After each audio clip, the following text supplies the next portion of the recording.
So I'm going to introduce our Associate Dean of Academic Affairs, Rogan Kersh.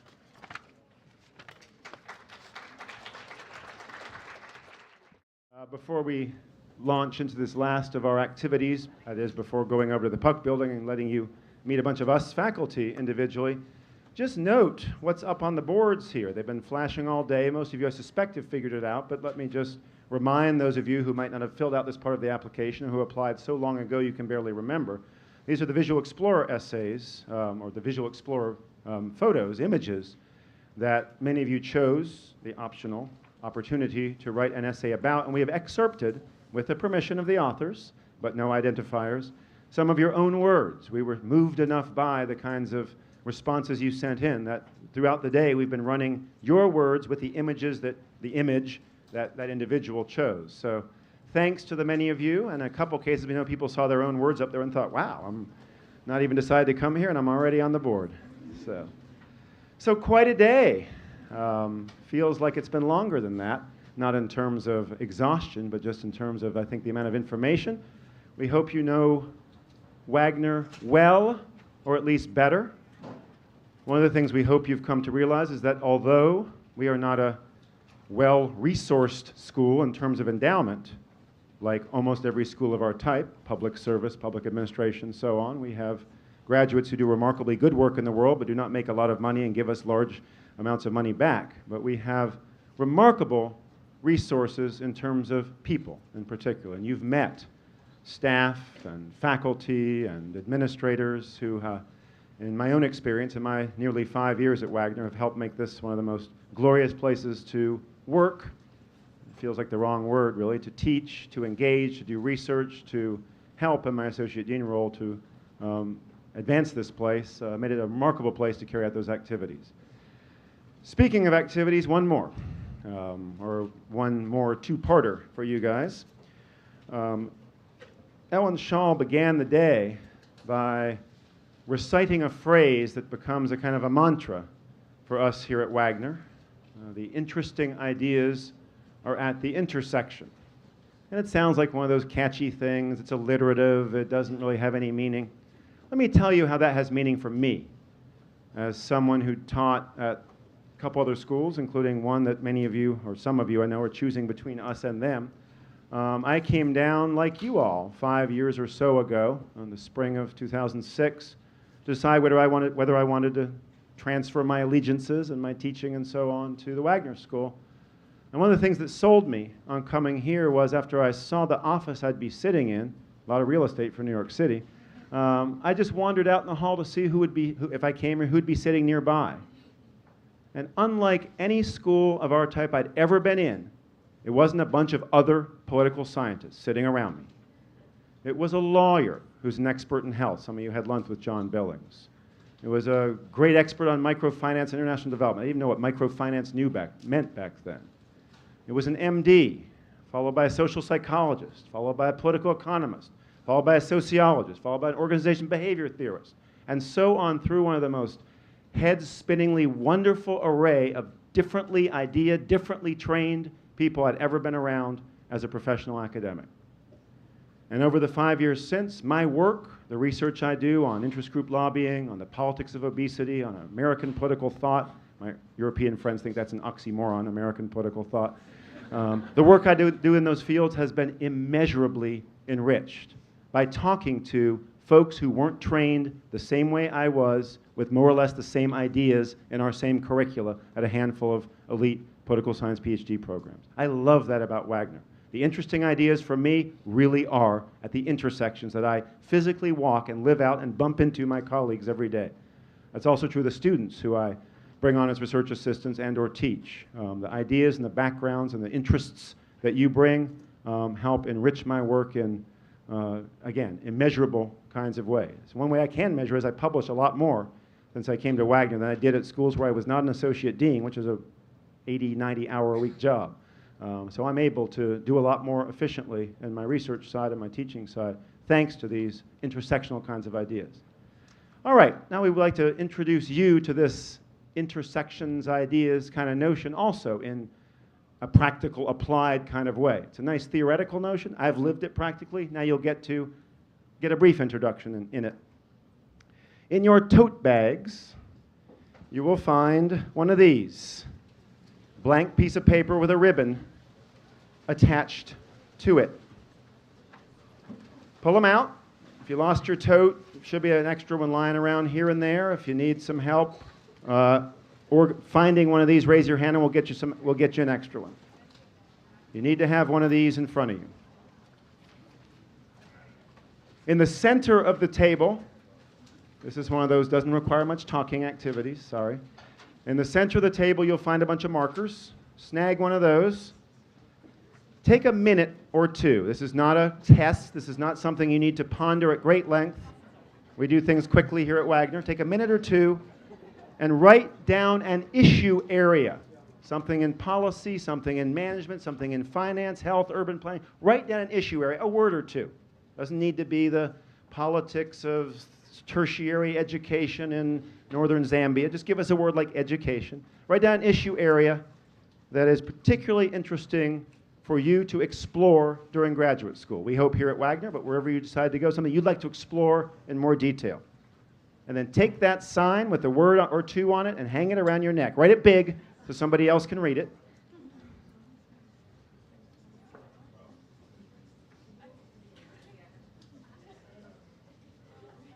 Anything's fair game. No assignments.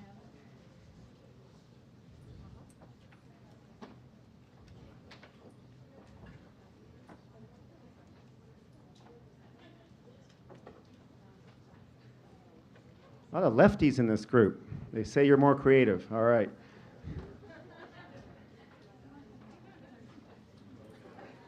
Here's what we're going to do. Once you've written and placed around your neck in a visible fashion your placard. We're going to do 3 rounds of 5-minute conversations. Each round will be announced by the ringing of a bell, or if there's no bell, by a shrill whistle from my colleague, Tyra. We have a bell. There is the bell. I'll ring a bell after about 5 minutes. What we'd like you to do is, in a moment, stand up, find someone not at your table, i.e. someone you not necessarily met today, who has a different issue written from you. I know you environmental folks like to get together and talk about environmental problems. Find somebody who has an issue different from your own.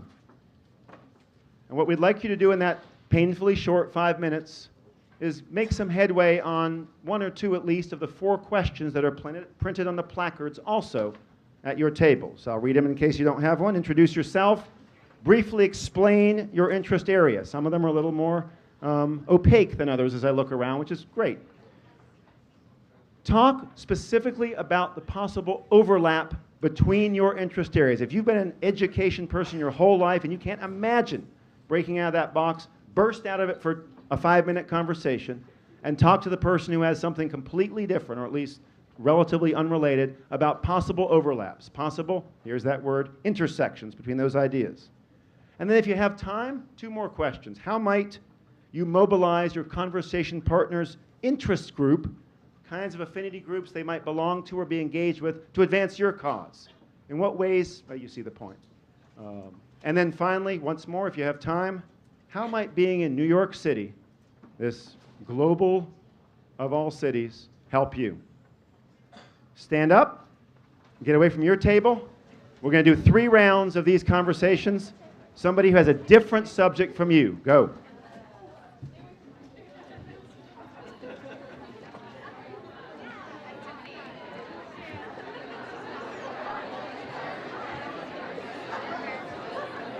Hey guys. Great start. I saw people writing things down. I heard connections being made. We are now going to, I saw in some cases groups of 3. As David Schachter last night, you broke the rules. Welcome to Wagner. Another 5-minute round. Find somebody else, preferably with a different issue, but sort it out quick. You guys can do this. If you don't have a partner, come to the center. Go.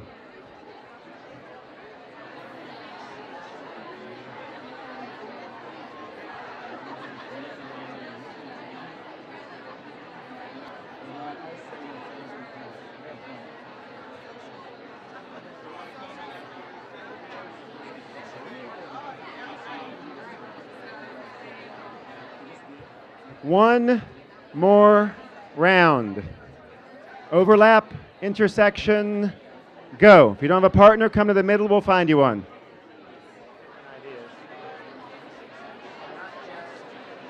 Here you go, behind you. You guys want to? Great. You guys already talk? Did you two already talk? What a fantastic combination. I love it.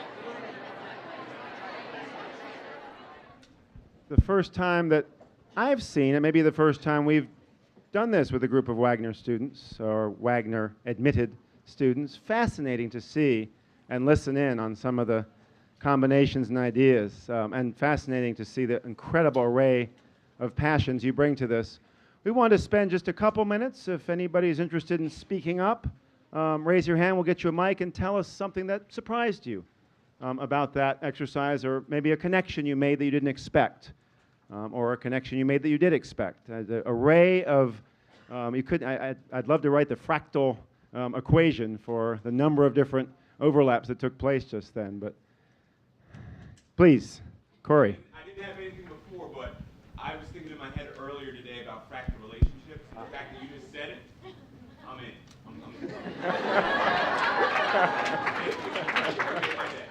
Awesome. Others who had unexpected? Yeah, let me just give you the mic. Yes, my name's Allison, and I'm interested in local economic development, housing, and workforce development. And I met someone who is doing microfinance, and she talked to me a little bit how it's being applied locally in New York City. And I'm really starting to think about the intersection between the local economic development driven by entrepreneurial engagements. Tomorrow they'll start their own social entrepreneurial firm. Anybody else? Connections you made you didn't expect or that you did? I saw some amazing combinations. Somebody speak up and tell me what you saw or experienced. Yeah.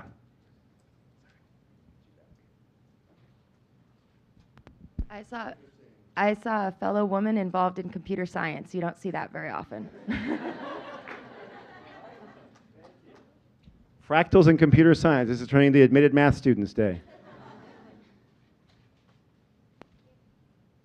Hi, I'm Arshi, and my words were access to education. And I met somebody in sustainability, and at first it didn't actually seem very relevant, but we had a little trio, and it was urban policy. And so that was kind of the joining factor, but I'm sorry, I don't know where she is, but the person who had sustainability went before I did, and she mentioned, like, on a broader level about the sustainability in a community as a whole. And so we talked about, like, environmental, healthcare, and then, like, housing, and that eventually led to education. And so it is just, like, very cyclical, and everything is just indirectly connected, if not on a very direct level. Neat idea. Thank you. Sounds like one of my intro policy classes with students connecting. I was talking to a lady who does personal finance for communities that I work with. And so if you're here, please, I need your business card. Because I wanted to ask her to come and work with our students in doing some personal finance classes. So. Oh, that's fantastic. Great connection. All right, you guys see each other before you leave the room. Others, it's all on this side of the room now. What's going on over here? There we go, back at 22. Mike Renner, thanks, Elan. Somebody from table 6, my table, speak up at some point. Come on, guys.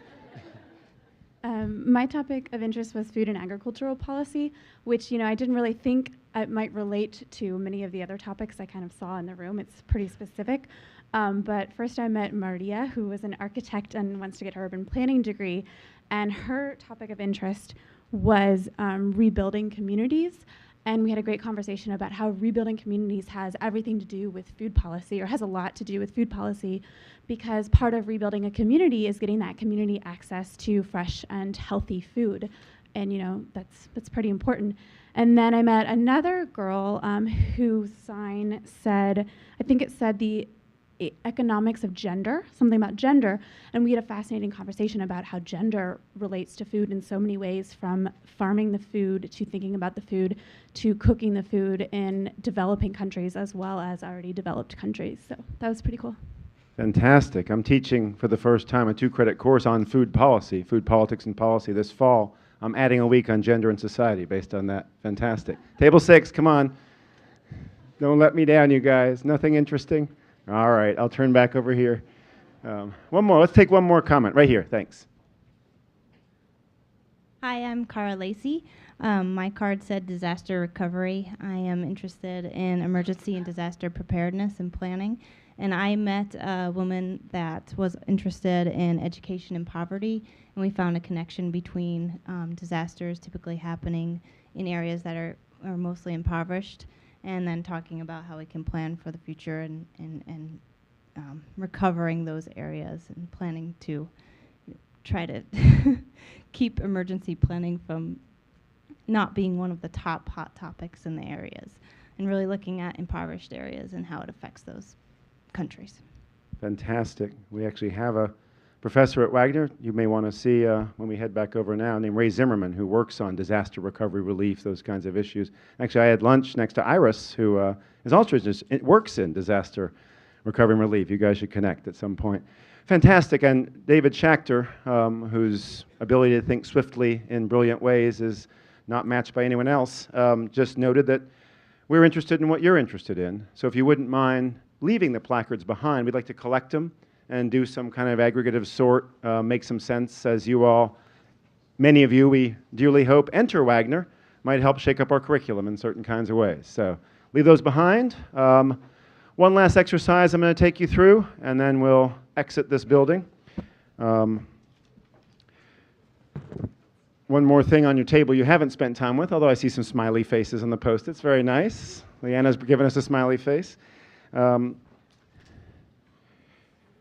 like you to do one last exercise, and it'll enable you to get up and move a bit, though not nearly as much.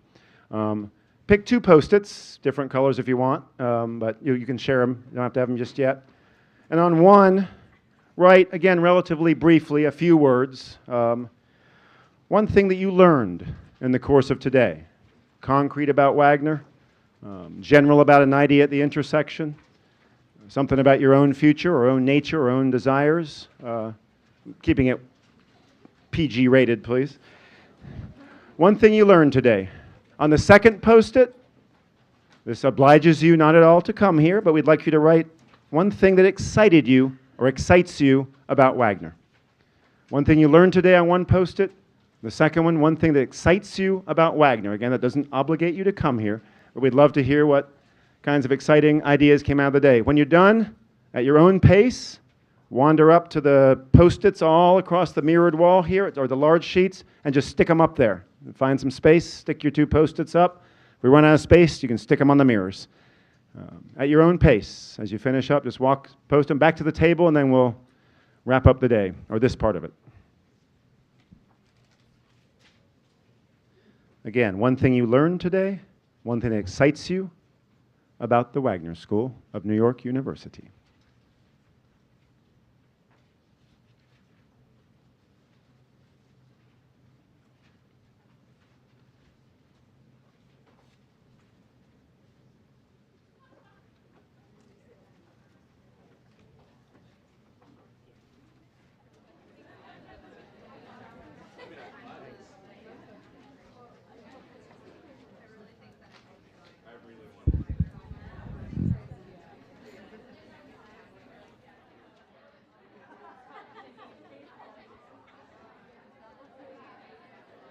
All right. Thank you for that.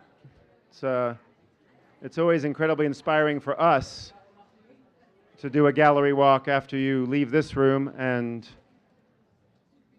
feel a kind of empowerment ourselves from the amazing array of things you learned and exciting aspects that arose in just a few hours, although I know many of you have been thinking about this place for a lot longer than that.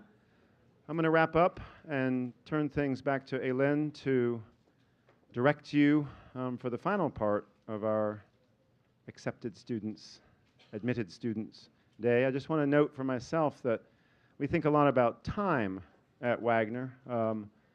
Like every university, every school like ours, time moves in a particular kind of way. It's not so much year to year to year. It's these moments of the new class is accepted. We find out who's coming. We move to retreat. Classes begin. It's a very particular, lovely sort of time cycle. I've spent, as I was telling my table, I've spent my entire adult life, sad as this sounds, in universities, in academia, and I've really gotten used to the rhythm. And for me, the most exciting moment, much as I love my current students and alums and those who are leaving, the most exciting moment is seeing you all so full of potential and promise and excitement and possibility here in this room. So thanks for spending time with us today.